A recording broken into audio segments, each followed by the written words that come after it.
Bonsoir tout le monde, j'espère que vous êtes tous autour d'un thé. Nous avons aujourd'hui l'immense honneur de recevoir Djibril Ndoye. Monsieur Djibril Ndoye aura le temps de nous parler de son parcours et tout ça, bien sûr, autour d'un thé. Donc, si vous êtes là, je, je vous demanderai de partager au maximum ce live. Pour l'instant, personne encore. Donc, on va avoir le temps de partager sur nos différents réseaux sociaux. Comme ça.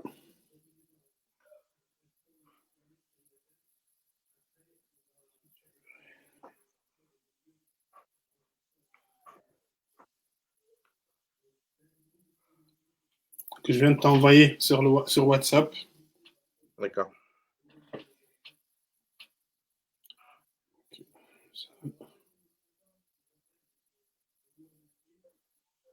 Je vous inviterai de partager au maximum le live. S'il vous plaît.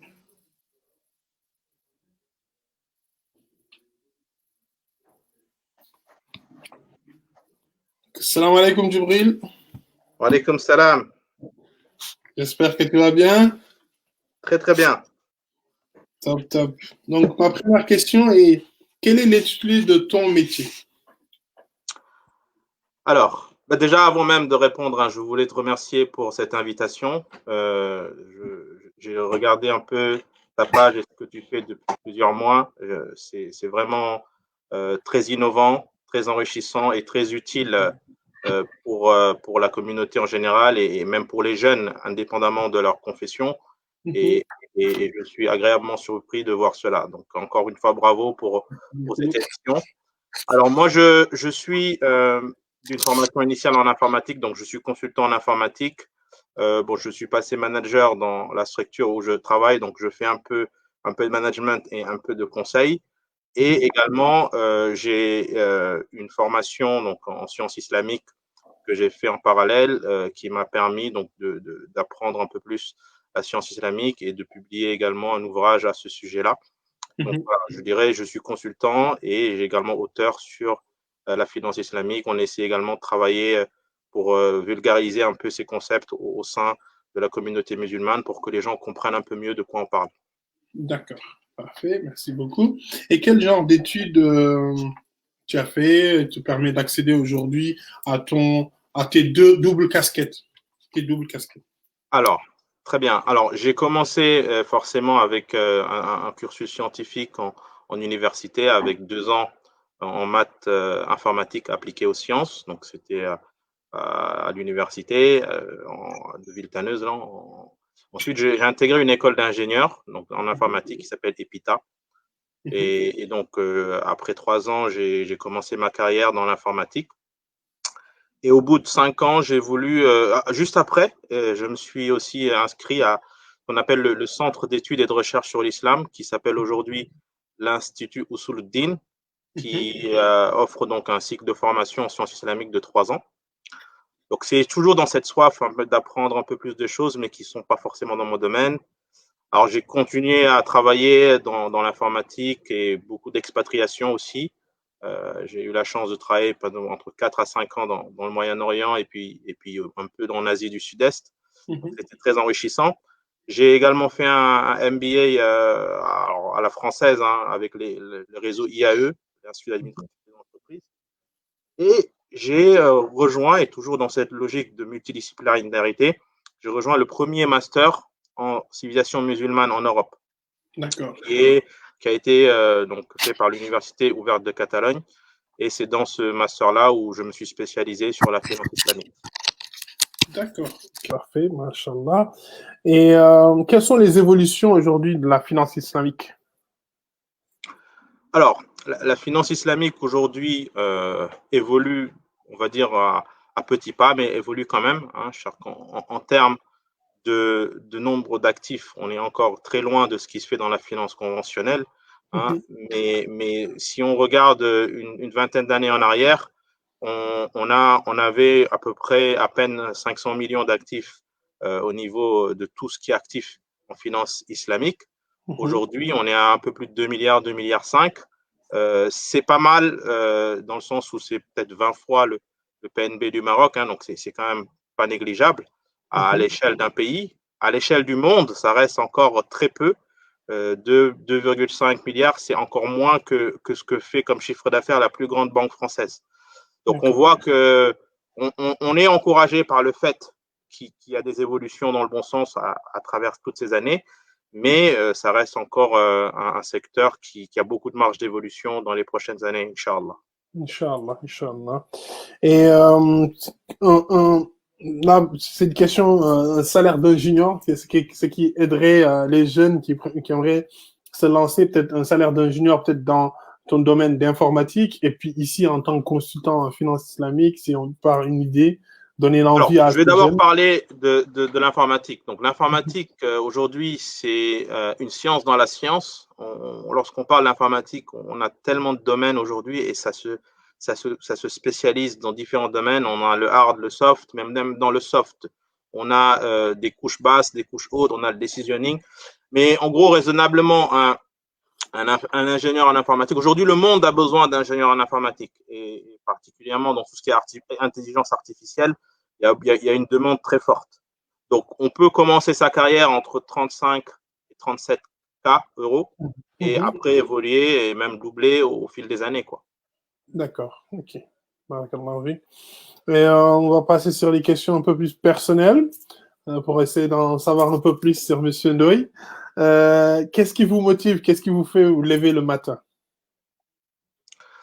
Alors, ce qui me fait lever le matin, c'est toujours cette soif d'apprendre plus de choses pour pouvoir mieux servir les gens. Je pense que l'apprentissage, c'est une des bases euh, qui va aider les hommes à mieux gérer ce monde. Et il y a beaucoup de disciplines aujourd'hui. On vit dans un monde où on peut maintenant apprendre tout en ligne. Avec surtout le Covid, les choses vont encore changer beaucoup plus.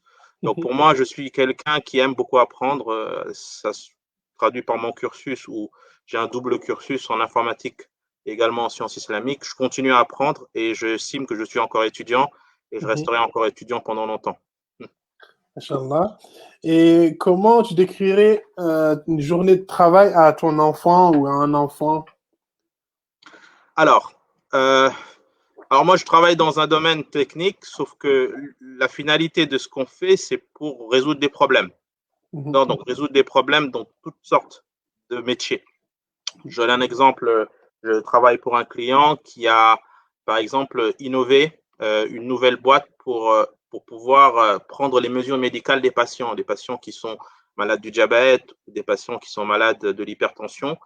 Et donc aujourd'hui, avec les objets connectés, ces objets-là, on a la possibilité de récupérer les données du patient en continu.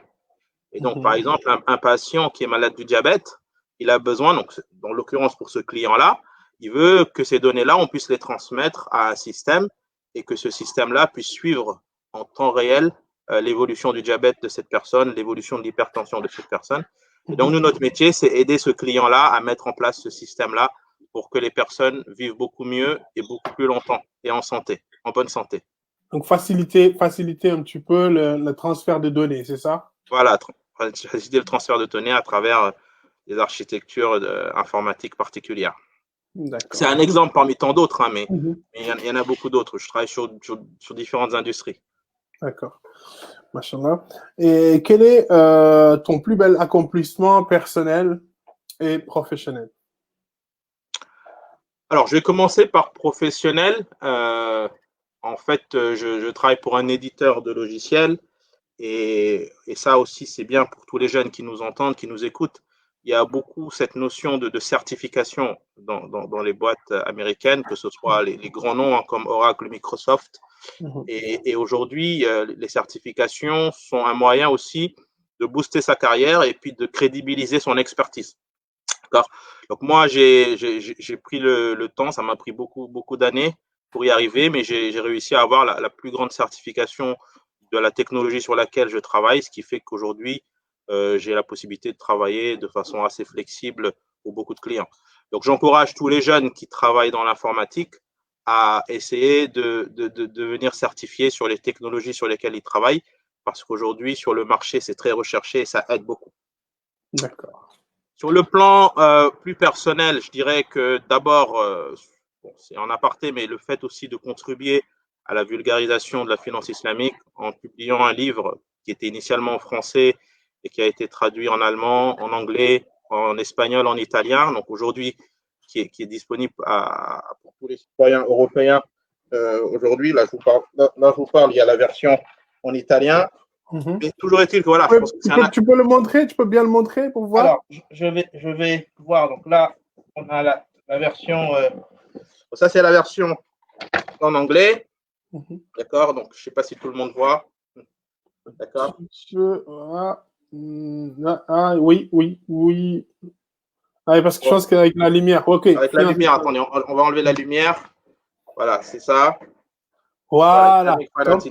D'accord. Donc, vous l'avez en différentes langues aujourd'hui. Et je pense que c'est dans une logique aussi de vulgariser un peu ces concepts, comme je vous ai dit, qui sont encore très inconnus, même de la communauté musulmane, mais encore même des non-musulmans. Donc l'Europe, on en parlera à la fin, est une région où aujourd'hui on voit beaucoup de croissance potentielle. Donc voilà. Mais je dirais, d'un point de vue plus personnel,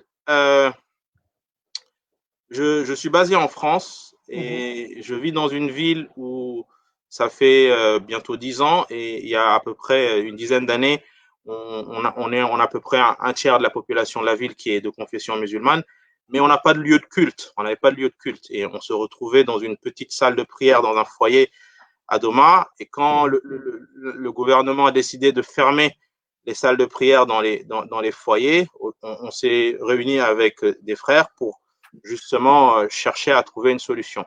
Et donc, ça fait bientôt 10 ans qu'avec tous ses frères et ses sœurs, on se mobilise. Et là, on est en train de voir le bout du tunnel. Il y a l'édifice qui est en train de prendre forme et ça sera utile pour nous, pour nos enfants et pour les générations qui vont venir.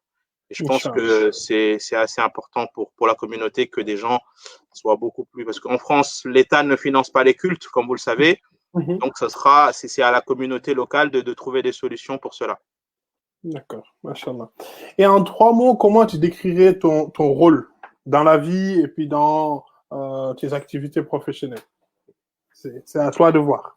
Alors, moi, je dirais d'abord vision. Je pense que ce soit en France ou que ce soit en Afrique, on a besoin de vision sur du long terme. Et c'est ce qui manque aujourd'hui à l'Afrique et ce qui manque aussi à la communauté musulmane.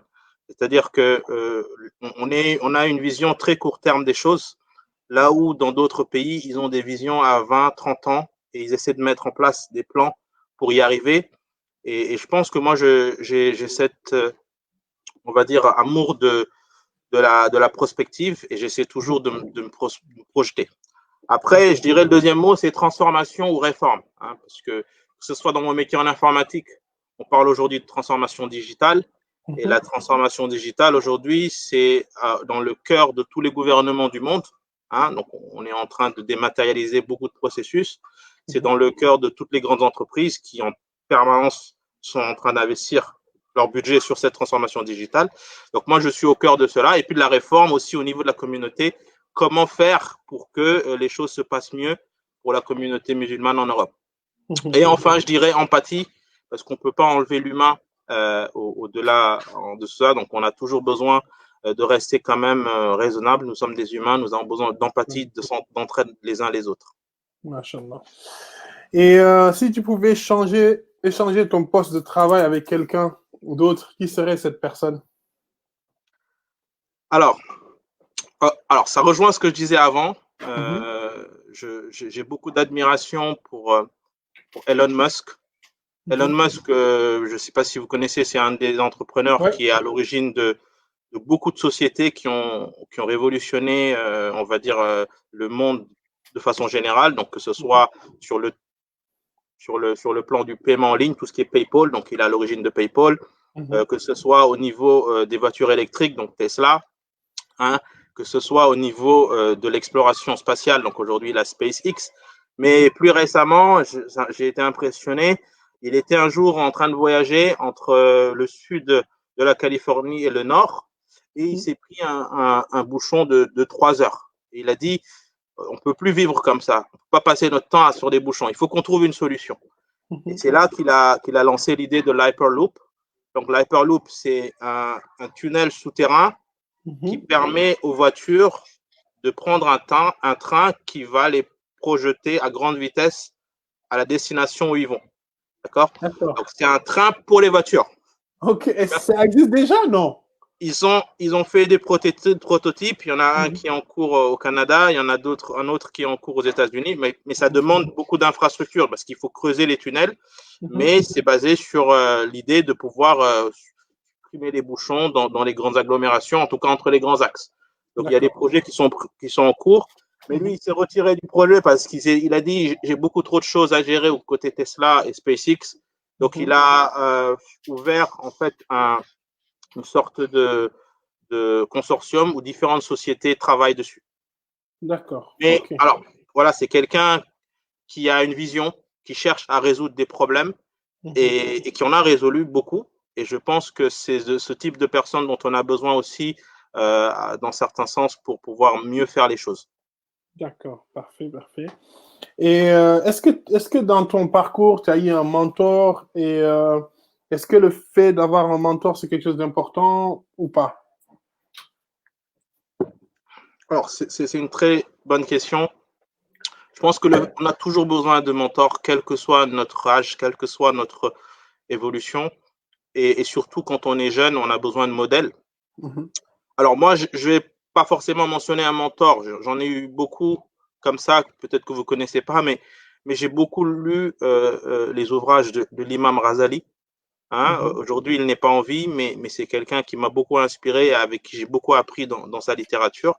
L'imam Razali, c'est aujourd'hui celui qu'on nomme la preuve de l'islam, qui a écrit énormément d'ouvrages, mais aussi qui s'est distingué par une multidisciplinarité. C'est-à-dire qu'il n'était pas seulement théologien, il a également exploré beaucoup d'autres disciplines, que ce soit au niveau de la médecine, que ce soit au niveau de la philosophie, que ce soit au niveau de l'histoire. Et il a écrit un ouvrage de référence aujourd'hui que la plupart des musulmans utilisent sur les aspects de la spiritualité, qui est Al-Ihya Ulumuddin, la revivification de la spiritualité musulmane. Donc, si vraiment, je dirais, il a été mon mentor sans le savoir. D'accord. Ok. Masha'Allah. Et si tu devais changer aujourd'hui quelque chose à propos de ton travail, quelle serait cette chose? Alors, moi, je suis un Africain. J'ai grandi en Afrique, au Sénégal. Et je pense qu'aujourd'hui, malheureusement, la configuration de mes activités font que je travaille beaucoup pour l'Europe, pour d'autres pays du Moyen-Orient. Et j'aurais bien aimé travailler pour l'Afrique, mais je pense que ça viendra à un moment donné. Inch'Allah, Inch'Allah. Inch'Allah. Et qu'est-ce que tu préfères dans ton travail? Alors, ce que je préfère, c'est l'innovation. C'est-à-dire que j'ai la chance de travailler pour une société qui innove beaucoup, mais également d'interagir avec des clients qui sont toujours en quête d'innovation, et également la diversité.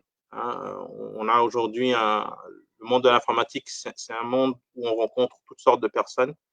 Et j'ai eu l'occasion, le privilège de voyager beaucoup dans le Moyen-Orient, en Asie du Sud-Est. Donc, ce côté aussi me plaît beaucoup. Ça nous permet de nous connaître parce que Allah, il dit Allah, il dit nous avons fait de vous des nations pour que vous vous connaissiez. Donc, le fait de connaître les nations, c'est une richesse. Chaque fois que l'on voyage dans un endroit qu'on ne connaît pas, on va apprendre de nouvelles choses. Et ça, je pense, pour moi, c'est une grande richesse et c'est une chance que j'ai eue. Masha'Allah, Masha'Allah. Et quel conseil est-ce que tu as eu? Je pense que tu as eu des jeunes recrues, des jeunes stagiaires que tu as gérés peut-être ou pas. Quel conseil tu donnerais aux nouvelles recrues? Alors, c'est toujours dans cette soif de toujours apprendre plus et dans le développement personnel. Je pense qu'il ne faut pas se limiter dans l'apprentissage et il faut se dire qu'on est éternellement étudiant. À partir du moment où on commence à dire j'ai fini mon cycle d'apprentissage, on commence à régresser. Et aujourd'hui, on a l'opportunité, à travers les nouvelles technologies, d'apprendre toutes sortes de disciplines. Donc, il ne faut pas se priver. Et également, toujours chercher à exceller dans ce que l'on fait. Hein? Inna Allaha yuhibbul muhsinin. Allah, il aime les bienfaisants. Et l'excellence, pour moi, ce n'est pas seulement dans la pratique religieuse. L'excellence, c'est dans tous les domaines de la vie. D'accord. Masha'Allah. Et quelle est la dernière fois où tu as ri aux larmes? Alors, rire aux larmes, je ne sais pas si j'ai ri aux larmes, mais je me rappelle que j'étais au Sénégal et je crois que c'était les premiers mois où ils ont ouvert l'autoroute à péage et j'ai vu une charrette en pleine autoroute faire son chemin et arriver au niveau du péage et donner son ticket, quoi. Et ça, je veux dire, ça m'a fait beaucoup rire. Alors, ça montre aussi quoi? Ça montre qu'on est dans un pays où il faut certes innover, mais il y a une conduite du changement qui est importante pour montrer aux gens comment les choses marchent. Sinon, la charrette avec son cheval, elle va complètement bousiller l'autoroute. Exactement. Exactement. Masha'Allah. Et quelle est ta philosophie de vie? Alors, ma philosophie de vie, c'est, je pense, il faut toujours une combinaison entre le savoir et la spiritualité. Hein.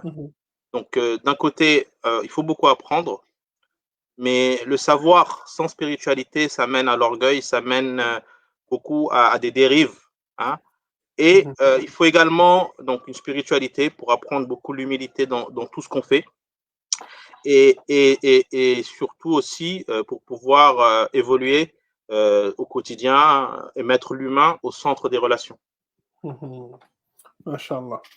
Et si tu pouvais être quelqu'un d'autre le temps d'une journée, quelqu'un d'impactant, qui serait cette personne?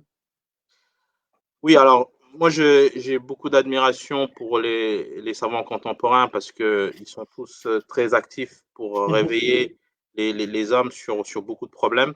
Mais il y en a un que j'admire beaucoup et que je suis beaucoup, c'est peut-être que vous le connaissez, il s'appelle Cheikh Tarek Jamil, qui a un discours très orienté sur le vivre ensemble, la paix, la haute moralité.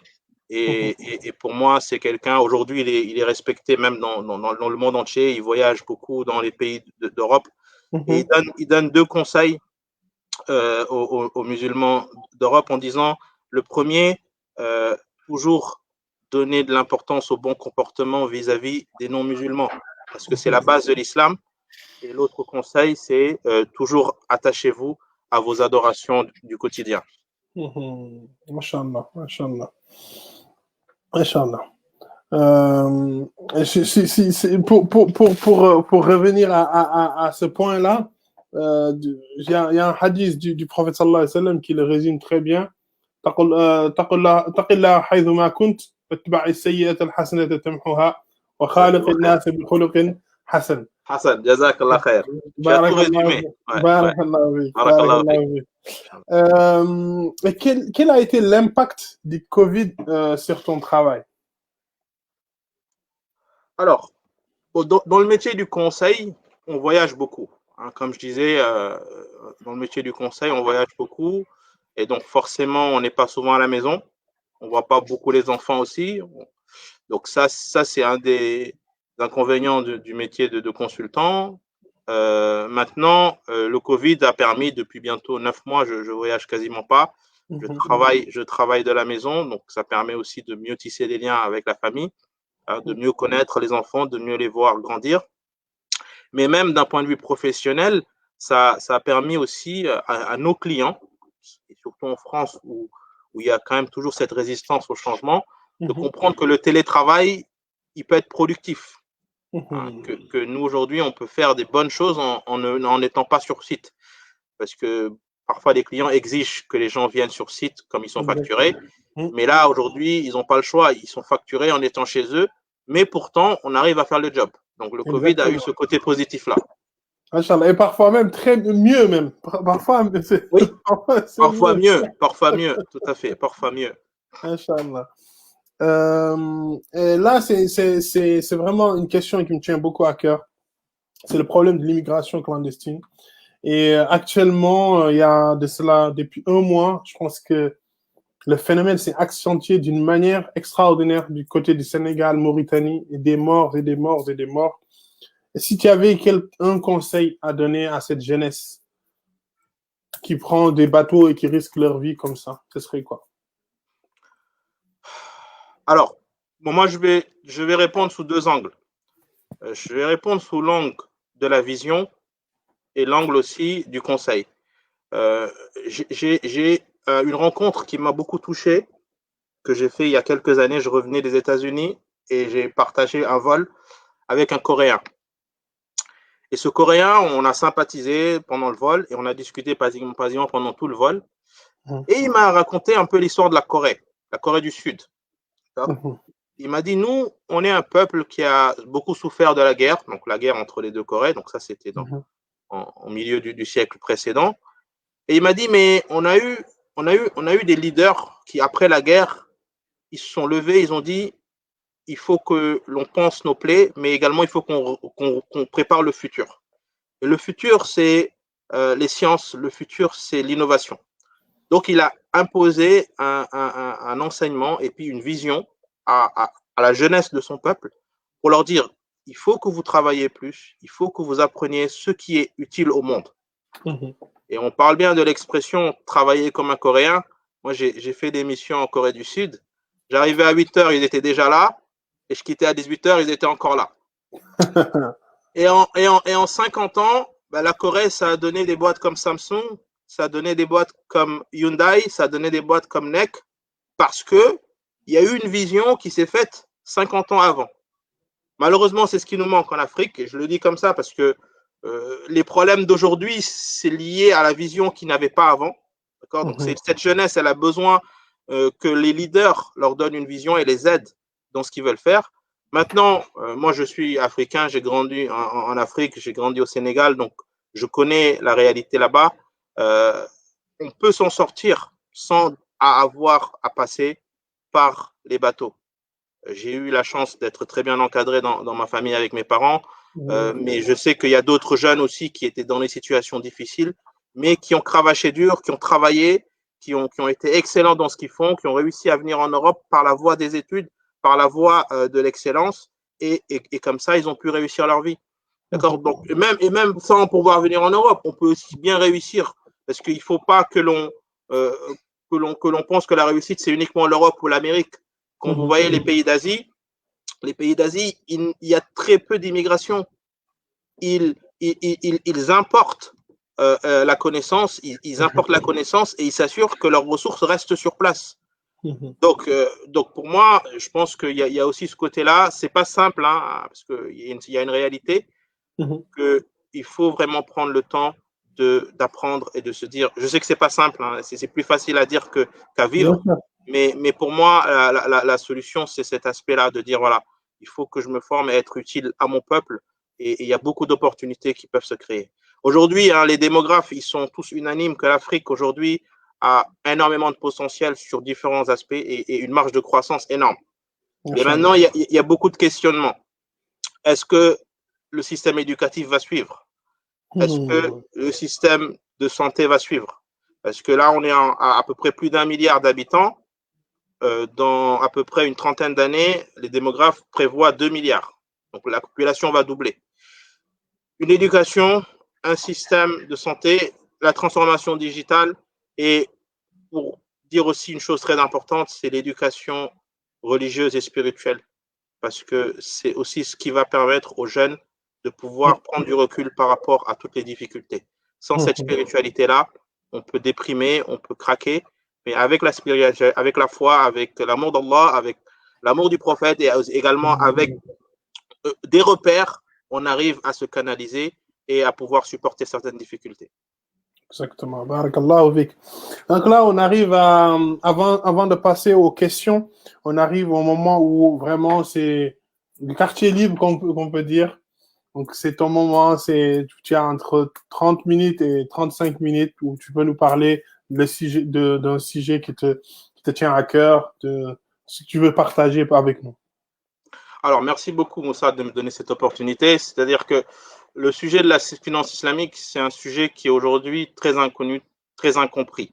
Il est très incompris des non-musulmans qui se disent, mais c'est pareil, hein, entre profit et intérêt, il n'y a pas de différence. Mais il est même incompris des musulmans. Et c'est pour ça qu'aujourd'hui, elle peine. Je vais donner quelques chiffres. Aujourd'hui, la population mondiale, on est à peu près plus de 7 milliards. À peu près entre 1,5 et 2 milliards de citoyens du monde de confession musulmane. Alors, les chiffres varient. Certains disent 1,8, disons 1,5. On est à peu près le quart de la population mondiale. Aujourd'hui, ce quart de la population mondiale, il est fait d'actifs qui gagnent leur vie au quotidien. Mais la réalité est que les actifs qui sont gérés selon les bases de la finance islamique, donc les bases de l'islam, sur certains principes, ils ne représentent que 1%, même moins d'1%. C'est ce que je disais tout à l'heure. 2,4 milliards d'actifs qui sont gérés par les institutions Sharia compliant, comparé à le chiffre d'affaires de la plus grande banque française. Donc la marge d'évolution, elle est énorme. On estime aujourd'hui, uniquement en Afrique, il y a à peu près 500 millions de musulmans.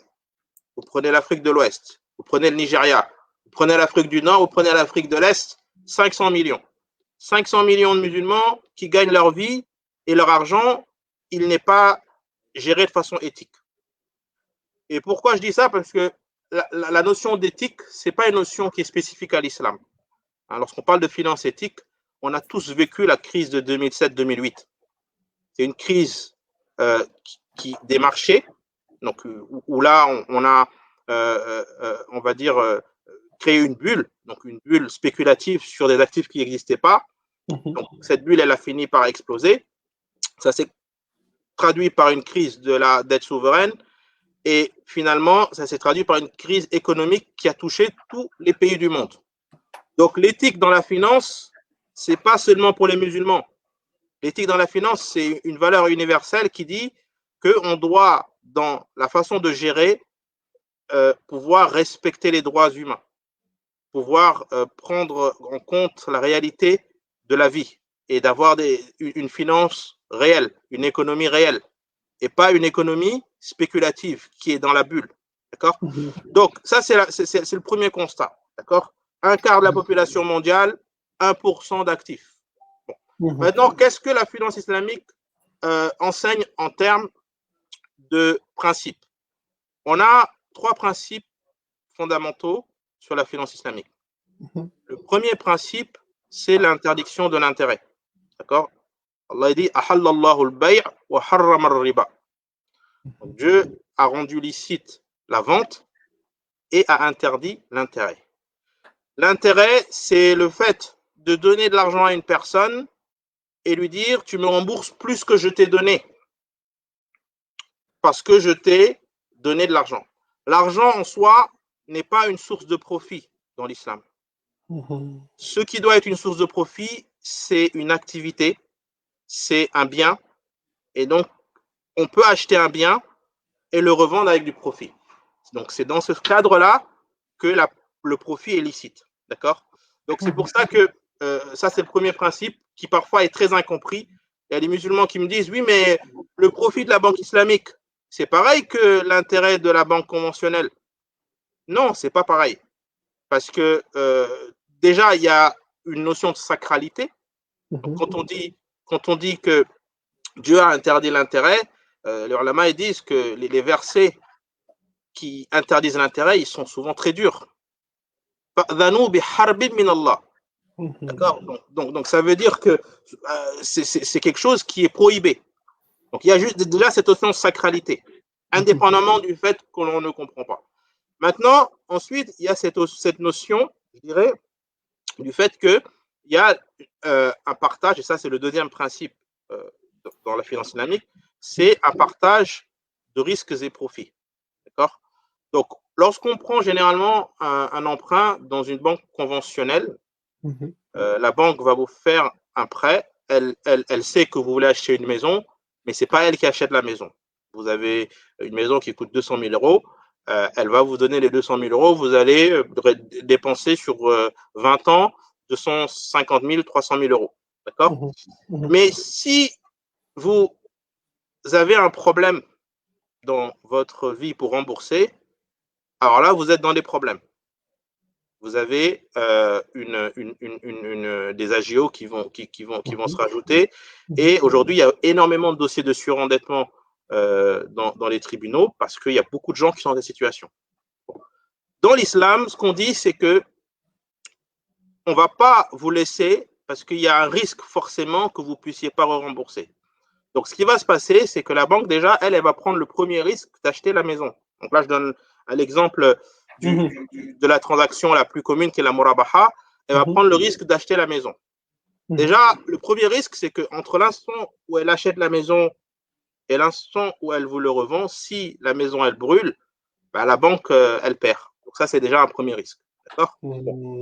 Ensuite, si elle va vous vendre la maison avec sa marge, donc sa marge, elle va être d'un certain montant. Et maintenant, si dans le cadre du remboursement de ce bien-là, vous ne pouvez pas rembourser, il n'y a pas d'agio. Il peut y avoir ce qu'ils appellent des sortes de frais de pénalité, mais les banques et les sharia boards, ils se mettre d'accord que cet argent-là, il ne va pas être un profit de la banque, ça va être de la charité. D'accord. Ça, c'est pour dissuader des contrats où les personnes, en fait, ne paient pas. D'accord. Et ça, c'est ce que font les sharia boards. C'est-à-dire que si, par exemple, vous n'arrivez pas, il y a d'autres sharia boards qui disent non, on ne le fait pas. Ce qu'on va faire, c'est que la personne, on va faire une médiation. Elle va accepter soit de vendre sa maison et rembourser la banque, ou bien tout simplement de trouver un compromis avec la banque qui peut lui donner soit un délai supplémentaire. Mais là, on voit qu'il y a quand même une notion éthique, une notion d'empathie qu'on disait, qui fait que dans la transaction, on ne laisse pas les gens dans la nature et que quand ils ont des problèmes, on leur dit on ne veut rien savoir, vous payez les agios et c'est comme ça. Donc ça, c'est le deuxième. Et ensuite, troisième point, c'est l'interdiction on va dire, d'industries qui sont interdites par l'islam, donc qui sont tout ce qui est industrie du divertissement, de l'alcool, du tabac, etc. D'accord. Donc le musulman dans ces transactions. Bon, après il y a également l'interdiction de la spéculation, mais pour résumer ces principes-là, c'est des principes éthiques. Lorsqu'on interdit un certain nombre d'industries comme le tabac, on voit aujourd'hui que c'est l'une des principales causes de mortalité en France. Lorsqu'on interdit l'alcool, c'est l'une des principales causes de mortalité en France. Lorsqu'on interdit l'intérêt, on voit forcément l'impact systémique qu'il a sur l'économie mondiale. On l'a vu avec la crise des subprimes. Donc tout ce que l'islam a interdit de façon factuelle, explicite dans le Coran ou dans les hadiths, on le voit dans nos sociétés que c'est quelque chose qui n'est pas bien. Donc, ce n'est pas une interdiction pour faire du mal aux gens, c'est une interdiction pour que les gens puissent mieux vivre. D'accord? Donc, après, ça, c'est pour ce qui concerne, on va dire, l'état des lieux de la finance islamique aujourd'hui. Maintenant, quelles sont les perspectives? On a dit 1,5 milliard de citoyens du monde de confession musulmane, avec très peu d'opportunités. Aujourd'hui, je donne un exemple. Vous êtes en France, vous gagnez votre vie, vous voulez une résidence principale, comment vous faites? Est-ce que vous allez prendre un prêt classique dans une banque à intérêt ou pas? Pendant plusieurs années, il y a eu un vide, c'est-à-dire qu'on n'avait pas le choix. Il n'y avait pas de banque islamique, en tout cas de banque qui proposait des services qui sont conformes à la finance islamique. Et il y a eu un Conseil européen de la fatwa qui a dû statuer sur une question: qu'est-ce que les citoyens français ou les citoyens européens de confession musulmane vont faire dans 30 ans ou dans 40 ans lorsqu'ils vont être éternellement locataires? Donc, au regard de cette situation, il y a eu une fatwa qui a été émise qui permettait donc de dire oui, comme il n'y a pas de solution, on le fait. Mais c'est une fatwa très controversée qui n'a pas fait l'unanimité. Certains l'ont prise, oui, donc on ne peut pas leur en vouloir, ils ont pris une fatwa. Mais maintenant, la chose a changé. Depuis maintenant 2010, suite à la crise des subprimes, le gouvernement à l'époque, donc c'était Christine Lagarde qui était ministre de l'économie, a justement publié un certain nombre de changements au niveau de la fiscalité qui permet justement, entre autres, d'implémenter cette transaction de Murabaha qui était en réalité un peu qui défavorisait les banques parce qu'il y avait une double taxation. Si une banque elle achetait un bien et que le revendait à un client, elle avait une marge très faible parce qu'il y avait une double taxation. Aujourd'hui, cette double taxation elle a été supprimée et donc l'opération Murabaha, c'est une opération qui est aujourd'hui reconnue dans la fiscalité française et c'est ce qui a permis depuis 2010, ça fait maintenant 10 ans, que beaucoup de jeunes actifs ont pu acheter à travers les quelques banques qui existent sur la place. Mais on est encore loin, on est encore très très loin de l'idéal où tous les actifs ont le choix de le faire. Parce que quand ils ont commencé cette première offre, c'est une banque qui n'avait pas forcément énormément de fonds propres. Donc, ils ont réduit de façon considérable les critères d'éligibilité, qui fait qu'il fallait être prêt à payer des mensualités très élevées. Donc, dans ce cadre-là, il n'y a pas eu beaucoup de banques, il n'y a pas eu beaucoup de personnes éligibles. Mais il y en a eu. Il y a plus je crois, de 1000 familles qui ont, à ce jour, réussi à être propriétaires avec de la Murabaha. Donc ça, on voit que les choses changent. Mais l'autre côté, c'est pour ça que je dis que c'est important que les musulmans s'informent et comprennent qu'est-ce que la finance islamique. C'est qu'on est dans une économie où il y a la loi de l'offre et de la demande. D'accord? Donc, s'il n'y a pas une demande, il n'y aura pas d'offre. Les banques françaises, elles vont vous dire, oui, mais pourquoi on va faire des produits charia compliant alors qu'on a déjà beaucoup de clients musulmans qui prennent nos prêts? Les banques françaises aussi vont dire, nous, on a peur qu'on soit catalogué comme banque des musulmans, donc on ne va pas en profiter. Sauf qu'il faut un rapport de force. Il y a quand même aujourd'hui, si on prend l'exemple de la France, qui est aujourd'hui en arrière vis-à-vis d'autres pays, on a aujourd'hui entre 7 et 10 millions de citoyens français de confession musulmane, peut-être plus de 2 à 3 millions d'actifs qui gagnent leur vie. Si tous ces actifs-là se disent, oui, moi, je vais être quand même assez prudent dans la manière dont je dépense mon argent, dans la manière dont j'investis, et qu'ils ont cette demande-là, forcément, le rapport de force va s'inverser.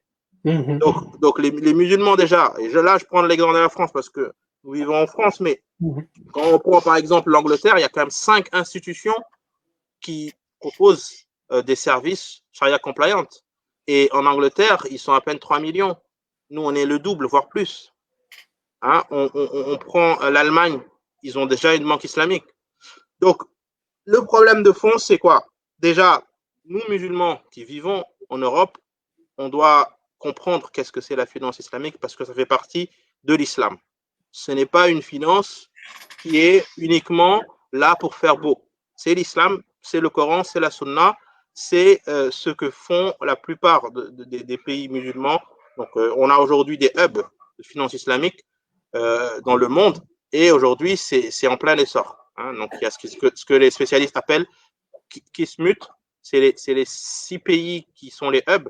Donc, il y a le Qatar, il y a l'Indonésie, il y a l'Arabie Saoudite, il y a la Malaisie, il y a les Émirats Arabes Unis, il y a la Turquie.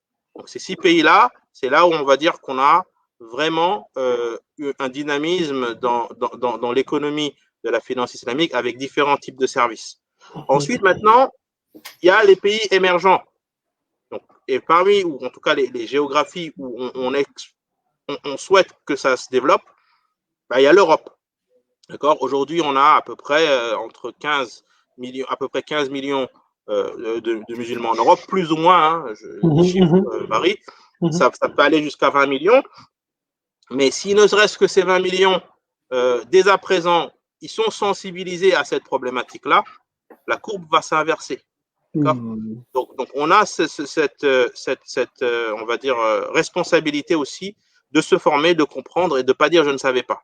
C'est pour ça que nous, je le mentionnais tout à l'heure, on a une initiative où on essaie d'organiser des séminaires grand public pour justement parler de ces principes-là. C'est un séminaire qu'on a commencé l'année dernière avec notre sœur Rabia Tebiel c'était avant tout à destination du grand public.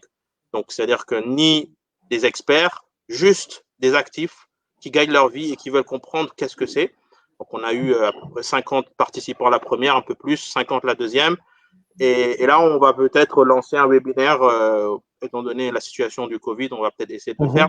Mais ce que je veux dire, c'est qu'il faut une sensibilisation de masse, que les gens soient beaucoup plus informés, comprendre. Et d'un autre côté, il faut des investisseurs. Parce que on aura bien beau avoir une grande demande, si on n'a pas des banques qui peuvent l'absorber, ça va poser problème. Et aujourd'hui, les banques françaises et les banques françaises, elles ont peur du problème d'image. Donc, elles disent, nous, on ne veut pas proposer les produits parce qu'après, on va être catastrophique. Ça, c'est le problème franco-français. Le problème, il n'existe pas en Angleterre.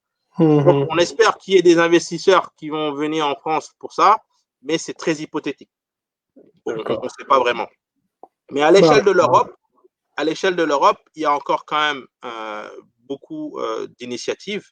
Et il y a aujourd'hui le domaine des fintech, donc ce qu'on appelle financial technology, et le domaine des néobanques qui est en train de se développer. Donc les néobanques, elles n'ont pas, on va dire, le gabarit des grandes banques classiques, mais elles permettent d'avoir une structure pour la banque de détail assez simple, qui permet, un peu comme que vous avez sur les petites banques du type Boursorama, B2B, toutes les petites banques, néobanques que vous avez. Et aujourd'hui, on en a une, par exemple, en Allemagne, qui s'appelle Incha, qui a été fondée il y a à peu près 2-3 ans et qui marche très bien. Donc, ça permet à minima de pouvoir au moins avoir ses biens dans une banque qui les gère avec une éthique. Maintenant, la clé du développement de la finance islamique en Europe, c'est que les musulmans se forment, comprennent de quoi on parle et qu'ils soient beaucoup plus exigeants dans la manière dont ils placent leur argent et dans la manière dont ils investissent leur argent. Donc, ça me fait parler également de l'aspect investissement. On va dire que autant on a un besoin d'acheter, parfois on veut acheter, mais on n'a pas assez. Donc, il faut épargner pour avoir. Parce que quand vous voulez acheter, par exemple, une maison, parfois, ils vous demandent jusqu'à 20% d'apport. Donc, 20% d'apport, c'est pas simple. Hein, si on vous dit il faut ramener 20 000 euros sur un appartement qui coûte 100 000 euros, ces 20 000 euros-là, il faut les trouver. Donc, à minima, on ne peut pas les trouver immédiatement, mais on peut également investir sur des produits qui peuvent nous rapporter un petit peu. Et aujourd'hui, il y a quand même un certain nombre de produits financiers qui permettent de le faire. Donc, quand on parle de financement, d'investissement en islam, on a et là, je me mets à la place d'un investisseur lambda qui a à peu près un peu d'argent à épargner. Vous avez aujourd'hui, en Asie du Sud-Est, un certain nombre de sociétés qui font des investissements qui sont sur de l'immobilier et qui ont besoin d'investisseurs. Et sur des petits montants, on peut faire des marges sur 6 mois, 1 an. D'accord ? Vous en avez également en Europe. Il y a des services aujourd'hui qui existent en Angleterre, comme Team Yielders et beaucoup d'autres, où vous pouvez participer à placer votre argent dans l'achat d'une maison d'une personne et derrière, vous allez pouvoir, comme la banque, être actionnaire sur l'investissement et donc sur le profit, vous allez avoir une part de profit. Il y a également beaucoup aujourd'hui de sites et il y a également un domaine qui est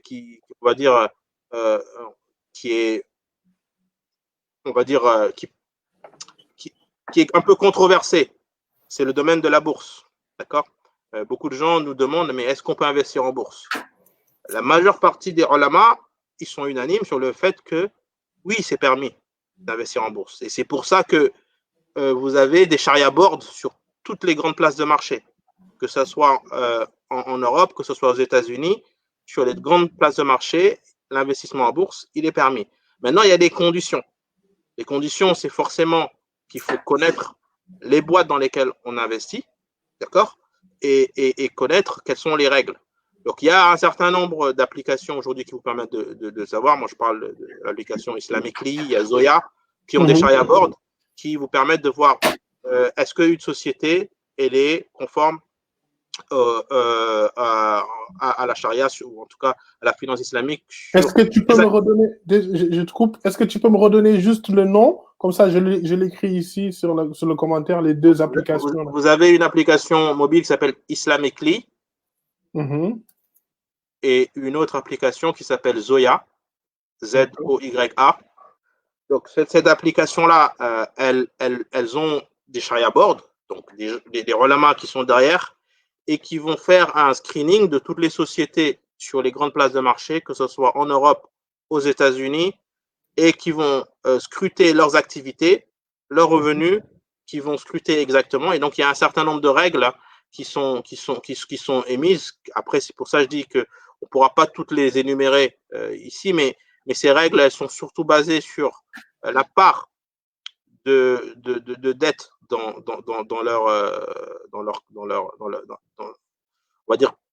leur compte d'investissement, dans leur investissement, et puis la part d'intérêt qu'ils ont en termes de revenus non opérationnels. D'accord ? Donc, vous avez les revenus opérationnels qui sont l'activité. Vous avez des sociétés qui sont dans des pays non musulmans, mais qui ont des activités éthiques. Toutes les sociétés qui travaillent sur la recherche de médicaments pour que les gens sortent du Covid, il y en a une bonne partie d'elles, c'est des activités éthiques.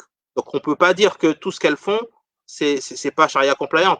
Et c'est là où les ulama ils se penchent pour comprendre qu'est-ce que la société fait, est-ce que son activité elle est licite, est-ce que ses revenus sont licites, quelle est la part de ses revenus. Ils ont en gros un seuil de 5% de leur activité qui doit de 95% de leur activité qui doit être principalement sur des activités licites. Ça, c'est en gros un seuil qui fait l'unanimité sur les sharia boards. Après, ils vont avoir des exclusions qui diffèrent. Certaines disent que, par exemple, une entreprise qui vend des armes, on ne peut pas investir d'elle. Oui, c'est pas tout ce qu'ils disent. D'autres disent une entreprise qui vend des produits qui sont pas halal, on peut pas. Ça fait pas l'unanimité. Mais sur les exclusions de masse, donc que l'entreprise ne vende pas d'alcool, de vin, que l'entreprise ne soit pas une institution financière qui fasse de l'intérêt, ça, c'est quelque chose d'unanime pour la plupart des sharia boards.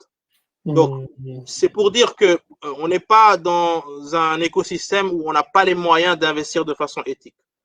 On a les moyens limités, en tout cas en Europe. Alors, l'autre région dont je voulais parler, c'était l'Afrique. On a dit aujourd'hui, on a à peu près 1 milliard d'Africains, un peu plus. Plus de 500 millions d'entre eux sont de confession musulmane. L'Afrique de l'Ouest, l'Afrique du Nord, l'Afrique de l'Est, un peu en Afrique du Sud. Ces 500 millions de musulmans, on a dit que tous les actifs en finance islamique aujourd'hui dans le monde, ils sont à 2 milliards, 2,4 milliards. Ne serait-ce que chacun de ces 500 millions, il place $1 dans une banque islamique, on passe à 3 milliards. Alors, s'il passe $10, c'est encore plus. Donc, il y a cette importance de la prise de conscience de la nécessité de développer l'écosystème par la demande. Que les Africains, les musulmans se disent oui, moi je veux changer le monde à ma manière, je commence par essayer de mettre mon argent dans une institution où je peux. Alors, on peut donner toutes les critiques qu'on veut aux banques islamiques, il y en a, il y a des critiques, mais ce n'est pas en les critiquant qu'on va faire changer les choses. C'est en essayant justement de se dire qu'est-ce que nous on n'aime pas chez eux et on leur dit, parce que bon, beaucoup de gens vont se plaindre qu'ils prennent des grosses marges. Mais pourquoi ils prennent des grosses marges? Parce qu'il n'y a pas assez de concurrence. Et donc, si aujourd'hui, tous ces 500 millions d'Africains ils disent nous, on veut une finance plus éthique, forcément, les investisseurs ils vont venir, des banques islamiques vont se créer et les prix vont baisser.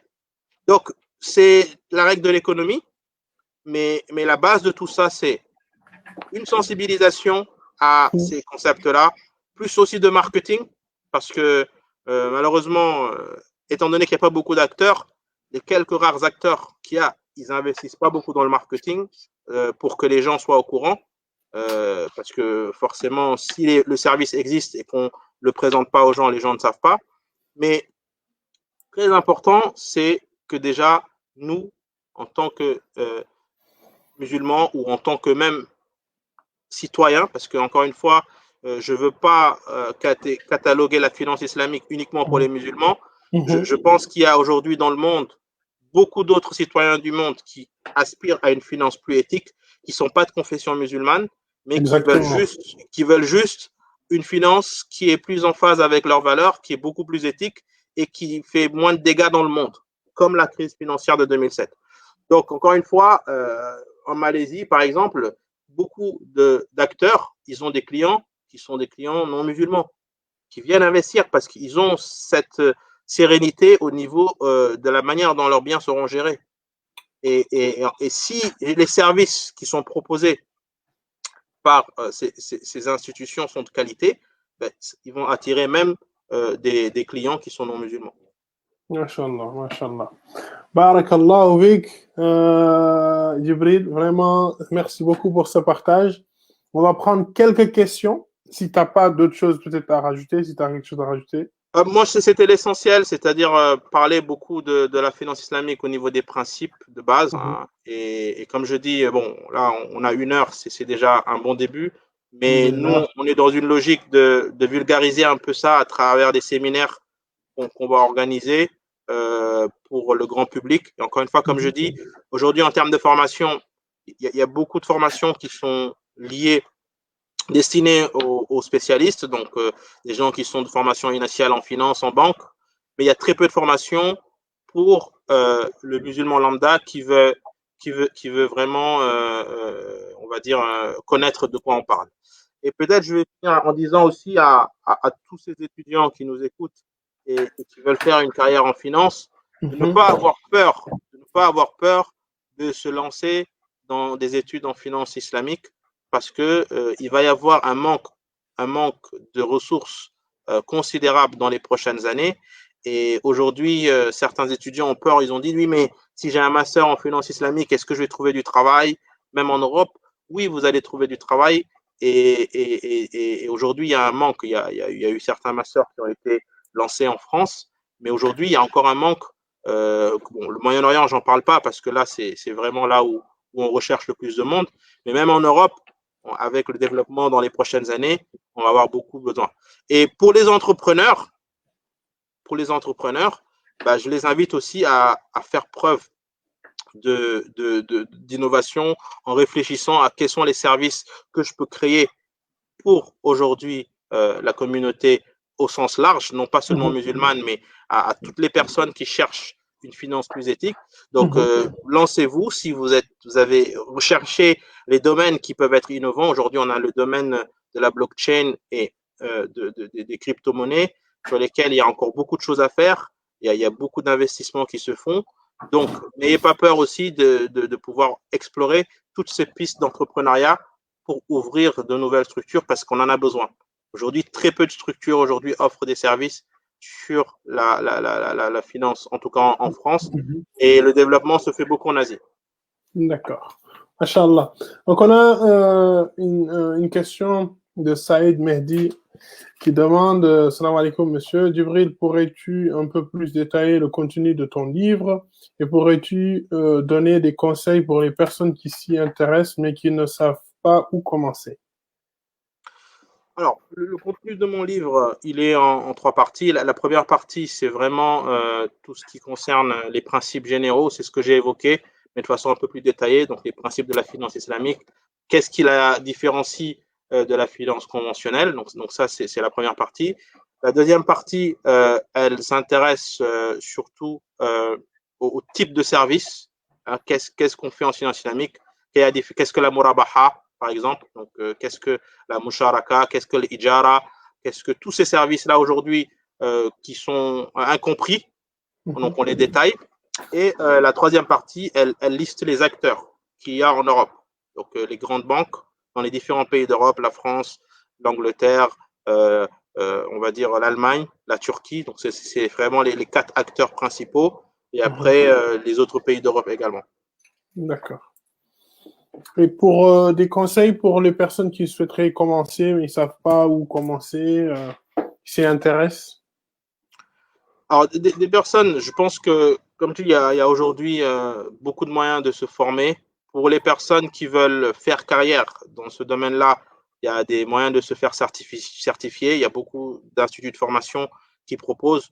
Il y en a une qui est leader, c'est Ethica Institute, donc qui propose ce qu'ils appellent un certificat, le CIF, donc Certificate in Islamic Finance Executive. Donc ça permet d'avoir des bases pour que l'on soit un employé d'une banque conventionnelle et qu'on veuille se reconvertir dans la finance islamique, on peut passer ces certificats-là qui nous permettent d'avoir une compréhension plus détaillée.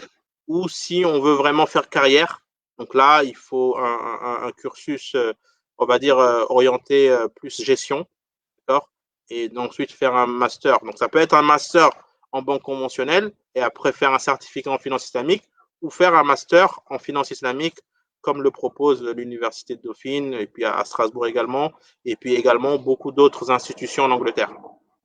Inch'Allah, barakallah, oui.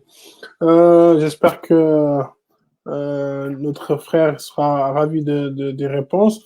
Il y a une deuxième question. Je voulais savoir, est-ce que le système financier utilisé dans les pays islamiques, notamment ceux qui disent que leurs banques suivent les règles islamiques, est-ce qu'ils appliquent la charia d'une manière stricte pour éviter riba? Or, ce n'est que des titres. Alors, dans une banque islamique, ce qui fait qu'on donne le terme islamique, et certains même disent que on ne devrait pas leur donner le terme banque islamique, on veut que ce soit des banques éthiques. On a utilisé juste le terme islamique parce que ça vient de l'islam, mais en réalité, les principes, ils vont au-delà de ça, c'est des principes universels. Donc, pour qu'on considère une banque comme une banque éthique islamique, il faut quand même des théologiens qui valide les produits et les contrats. Et donc, c'est là où on a un Sharia board. Donc, Sharia board, généralement, c'est des chouyours, donc des ulamas qui ont étudié la question et qui vont prendre le temps de scruter chacun des contrats et s'assurer que ce qui est proposé, il est en phase avec, il est conforme à la finance islamique. Après, il y a parfois des dérives. Il y a des dérives sur certains produits que certains ulamas critiquent ou certaines banques prétendent faire des achats, mais en fait, ils cachent un peu des opérations d'intérêt juste parce que en fait, il n'y a pas d'intermédiation, il n'y a pas de récupération de l'actif. Hein. Mais bon, ça reste des situations d'exception. Et c'est comme je dis, c'est-à-dire que c'est pas en critiquant les banques que l'on va aider il faut être vigilant, mais à un moment donné, il faut faire confiance au Sharia Board et on leur fait confiance sur ces aspects-là. Oui. Il y a notre frère Adel Nesta qui demande, les taux d'intérêt sont très bas et ils sont fixés sur 25 à 30 ans. Ça ne fait même pas le prix de l'inflation. Il y a presque pas d'intérêt. Et il précise en disant, qu'en pensez-vous de cette analyse? Non, Si j'ai bien compris. je pense que il faut pas aussi penser qu'une banque islamique, c'est une banque de charité. Une banque, elle doit rester profitable. Donc, on parle ici de profit. On parle même pas de taux d'intérêt. Et c'est certain même ce que certains ulama disent, qu'il faut pas que l'on assimile le profit de la banque à l'intérêt des banques conventionnelles. C'est deux visions différentes de la finance. La banque ne fait pas d'intérêt. La banque islamique ne fait pas d'intérêt. La banque islamique fait une opération d'achat-vente.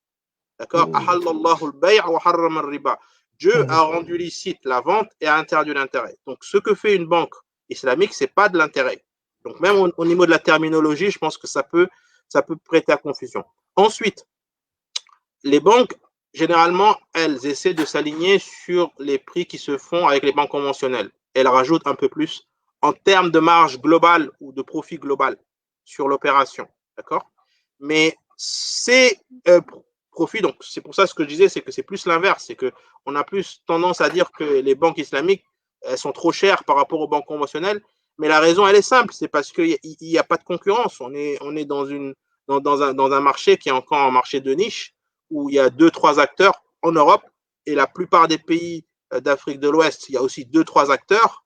Il n'y a que dans les pays du Golfe où il y a différents acteurs, Et là, il y a une concurrence qui est beaucoup plus intéressante, ce qui fait que ça devient beaucoup plus abordable. Mais en économie, c'est la loi de l'offre et la demande. Si il n'y a pas beaucoup de demandes au niveau des citoyens, beaucoup d'exigences, bah forcément, il n'y aura pas d'autres acteurs.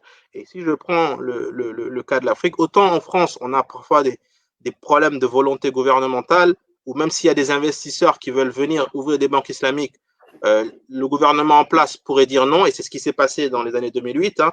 Il y avait une grande banque du Qatar qui voulait ouvrir une banque islamique, mais il y a eu beaucoup de friction. Finalement, elle a laissé la faire. D'accord. En Afrique, c'est différent. En Afrique, si de grands investisseurs ils veulent venir s'installer en Afrique de l'Ouest, les gouvernements ils vont pas dire non. La plupart, c'est des pays à majorité musulmane, donc ça va pas. Donc c'est pour ça que les citoyens africains de confession musulmane doivent justement comprendre la finance islamique, comprendre que cela fait partie de l'islam et être plus exigeants et plus vigilants dans la manière dont ils gèrent leurs revenus avec les banques avec lesquelles ils travaillent. Masha'Allah, barakallahu fik. Et la question de notre frère Souf Tifcha demande, avec une banque halal, si vous n'arrivez plus à rembourser, que se passe-t-il? Il semblerait que la maison ou l'appartement sera vendu. Alors, à ce niveau-là, il y a différents mécanismes. Hein. Le mécanisme de base, c'est la médiation. C'est-à-dire que si, par exemple, dans le contrat de Murabaha, ce qui va être dit, c'est qu'il y a une médiation qui va être faite entre la banque et l'emprunteur. Donc, si il dit, voilà, je suis en train d'avoir une situation financière difficile, j'ai perdu mon emploi, j'espère retrouver un emploi dans 6 mois. Donc là, il y a deux possibilités. Soit la banque accepte et donc lui donne ce délai-là, d'accord, pour qu'ensuite il reprend, mais le montant, il n'augmente pas. Donc, parce que ça, c'est l'une des bases aussi, c'est que les montants sont fixes, donc le montant, il n'accepte pas. Soit elle dit, voilà, moi, je n'ai pas de perspective sur le fait de retrouver un emploi, donc cette maison-là, je ne pourrais pas la rembourser. Et donc là, ce qui va se passer, c'est qu'il va y avoir une vente. Oui, la personne va devoir vendre la maison et rembourser le reste à payer à la banque, sachant qu'elle a déjà remboursé une partie pour que la banque puisse récupérer ce qui lui reste. D'accord. Donc voilà, et en fonction des types de services financiers, il peut y avoir différentes variantes, hein. Mais l'idée, c'est que c'est surtout pas des agios, quoi. D'accord, machallah. Et on prend une dernière question du frère Adel qui dit comment autoriser l'investissement en bourse d'un côté et interdire les crédits bancaires de l'autre? Oui, alors ça c'est un principe, hein. Je veux dire, nous quand on dit autoriser, c'est qu'il y a toujours un ijtihad. Quand vous étiez au temps du prophète sallam, il n'y avait pas de bourse. Il y avait pas des marchés financiers comme on le voit aujourd'hui. Donc, quand une société elle a une activité, ce que les ulama regardent, c'est quel est le cœur de son activité et quelle est la part de revenus dans son activité et quelle est la diversification de son activité. Une société qui travaille, et il y en a beaucoup qui ne sont pas des sociétés, on va dire, gérées par des musulmans, mais qui ont des activités très éthiques. D'accord? Donc là, aujourd'hui, on parle du fait de trouver un vaccin pour le Covid-19. C'est une activité très éthique qui va aider l'humanité. Donc, est-ce que cela veut dire que nous, musulmans, on ne peut pas contribuer au développement d'un vaccin en investissant dans une société qui va développer un vaccin qui va être utile aux hommes? Non, au contraire. Nous, musulmans, on a même le devoir d'aider ce type d'acteurs parce qu'on voit les ravages que le Covid est en train de faire. Et tant qu'on n'aura pas de vaccin, eh bien, la situation ne risque de pas changer. Donc, ce que les ulama regardent dans l'activité d'une société qui est cotée en bourse, c'est quel est le cœur de son activité, et ils ont tous mis un seuil sur le nombre d'intérêts qu'ils ont. Maintenant, très important, et peut-être que ça, je ne l'ai pas mentionné, si par exemple on fait un investissement en bourse et qu'on reçoit des dividendes de la société, il est de la responsabilité de purifier ces dividendes en essayant de comprendre le compte de résultat de la société et est-ce qu'elle a eu des revenus liés à l'intérêt. Et donc, ces revenus liés à l'intérêt, il va falloir les donner à des charités de la même manière qu'on a les intérêts bancaires. Donc, par exemple, vous avez parfois des comptes épargne, mais par exemple, en tant que musulman, l'intérêt du compte épargne, on ne peut pas le consommer, on va le donner à des charités. C'est la même chose. Lorsqu'on a des dividendes, on va prendre la part d'intérêt que la société a reçu, et généralement, il y a beaucoup de sociétés qui n'en ont même pas besoin, tellement leur activité elle est rentable que en fait, la part d'intérêt dans leur chiffre d'affaires et dans leurs revenus globaux, elle est infime. Donc c'est pour ça que les ulama, ils l'ont rendu permis, et ça, c'est pas une minorité, c'est l'avis majoritaire. Barakallahu fik. Je crois que Adel qui intervient, qui dit oui, mais ces sociétés font appel à des crédits bancaires chez les banques conventionnelles et donc fonctionnement dans un système de riba. Oui, mais c'est pas c'est justement, c'est là où il y a un seuil. Et vous allez voir tous les seuils dans les charia boards, ils vont vous dire c'est à peu près 30% de l'investissement.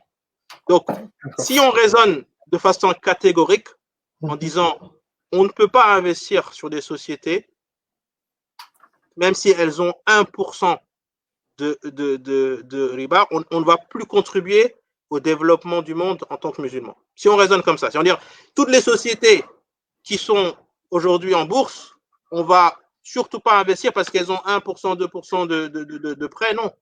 Ce que les ulama ils voient l'intérêt général. D'accord. Et ça, c'est un principe dans l'islam, al-maslaha. D'accord. Et il y a beaucoup d'exemples dans la jurisprudence qui le montrent. Dans la jurisprudence, il y a beaucoup d'exemples qui le montrent.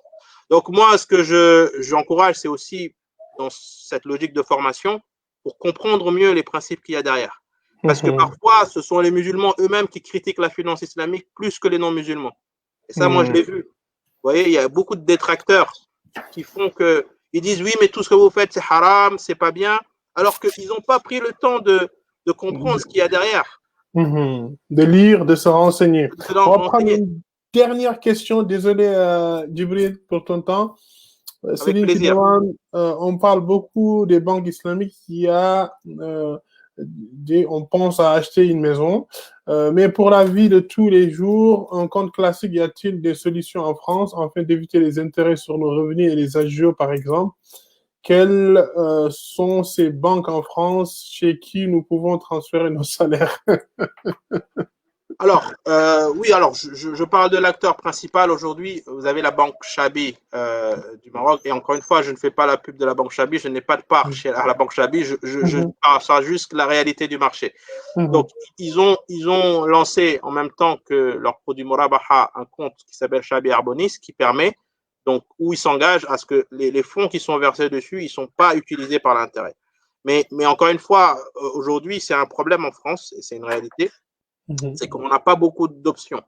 Autant en Angleterre, on a 5 banques qui sont totalement des banques islamiques où les fonds sont gérés par un Sharia board et ils sont vraiment investis pour le besoin des services conformes à la finance islamique.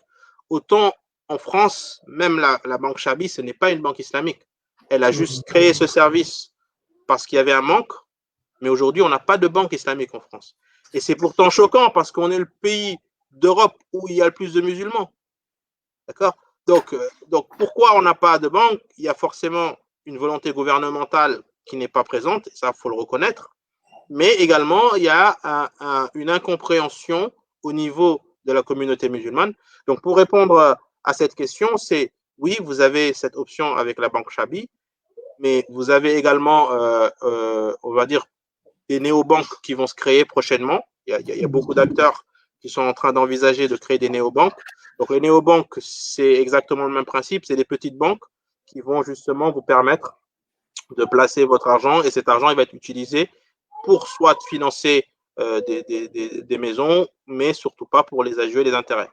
Donc, encore une fois, j'encourage toutes les personnes qui nous écoutent à se former, à s'informer pour pouvoir mieux comprendre. Donc, nous, on va continuer cette initiative d'organiser des séminaires pour que plus de musulmans comprennent de quoi on parle, mais chacun aussi, il peut de façon personnelle se former et chercher à mieux comprendre de quoi on parle. Top, top. Barakallahu fik, Djibril. Merci beaucoup. Ahsanallahu ilayk. Merci pour Jazakallah ce khair. temps.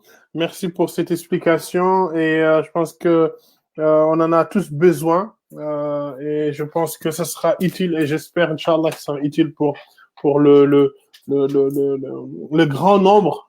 Et que pas que dans la communauté musulmane, mais au-delà. Parce que je pense que tout le monde, dans la vie de tous les jours, traverse les mêmes problèmes avec nos banques, parfois, qui nous prennent beaucoup d'agios, qui nous prennent... ouais, je pense qu'on en a besoin d'une banque quand même qui va être dans l'éthique. Et barakallah vik. Donc, il y a un frère qui demande comment contacter le frère si on veut le consulter. Je pense que je vais donner ton...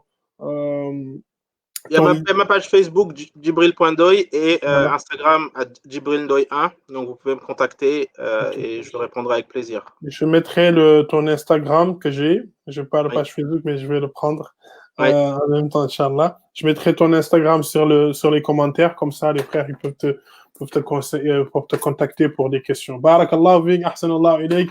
Jazakallah khair. Et puis à très bientôt, Inch'Allah. Merci beaucoup. À très bientôt. Merci. Moussa, à bientôt. Merci beaucoup. Et puis, je vous donne rendez-vous à tout à l'heure. On va rester toujours dans le même domaine, l'informatique à un moment donné, avec notre deuxième invité qui est un expert Java. Et on va parler aussi de l'informatique et de l'Afrique, le développement de l'Afrique.